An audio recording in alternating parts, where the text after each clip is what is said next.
આગળ વાત કરીએ જૂનાગઢની તો જૂનાગઢમાં સ્થાનિક સ્વરાજ્યની ચૂંટણી પહેલા ભાજપને ઝટકો।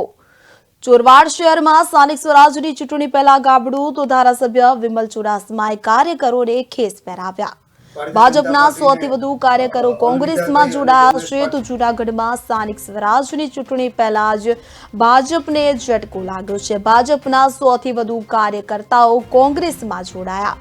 ચોરવાડ શહેરમાં સ્થાનિક સ્વરાજ્યની ચૂંટણી પહેલા ગાબડું પડ્યું છે। ભાજપના 100 થી વધુ કાર્યકરો કોંગ્રેસમાં જોડાયા છે। રબારી અને કોળી સમાજના આગેવાનો કોંગ્રેસમાં જોડાયા।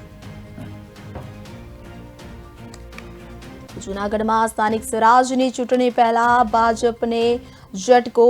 સ્થાનિક સ્વરાજ્યની ચૂંટણીની તારીખની જાહેરાતો થઈ ચૂકી છે ત્યારે તેને લઈને રાજકારણ ગરમાયું છે। ત્યારે સ્થાનિક સ્વરાજ્યની ચૂંટણી પહેલા ચોરવાડ શહેરમાં ગાબડું ધારાસભ્ય વિમલ ચુડાસમાએ કાર્યકર્તાઓને ખેસ પહેરાવ્યો। ભાજપના 100 થી વધુ કાર્યકર્તાઓ કોંગ્રેસમાં જોડાયા છે તો રબારી અને કોળી સમાજના આગેવાનો કોંગ્રેસમાં જોડાયા।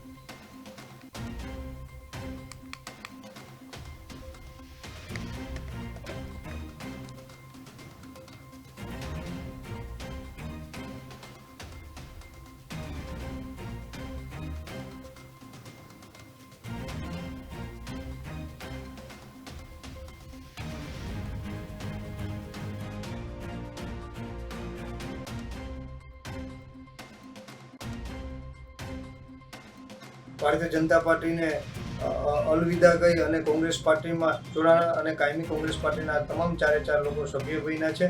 અને જે ચોરવાડમાં અત્યાર સુધી જે 10 વર્ષથી અમારી પાસે એ પ્રમુખ તરીકેનું શાસન હતું અને કોંગ્રેસની કામગીરી અને વિચારધારા અને અમારી કામગીરી જોઈ અને એ અમારી સાથે જોડાણા છે। અને આજે એમને મોટી સંખ્યામાં 700 થી 800 મુખ્ય આગેવાનોની વચ્ચે તેમને કોંગ્રેસ પાર્ટીનો ખેસ પહેરી અને ભાજપને અલવિદા કહ્યું છે અને ભાજપમાં મોટું ગાબડું પડ્યું છે। હજી પણ ઘણા પણ ભાજપના આગેવાનો પણ કોંગ્રેસ પાર્ટીમાં જોડાવાના છે।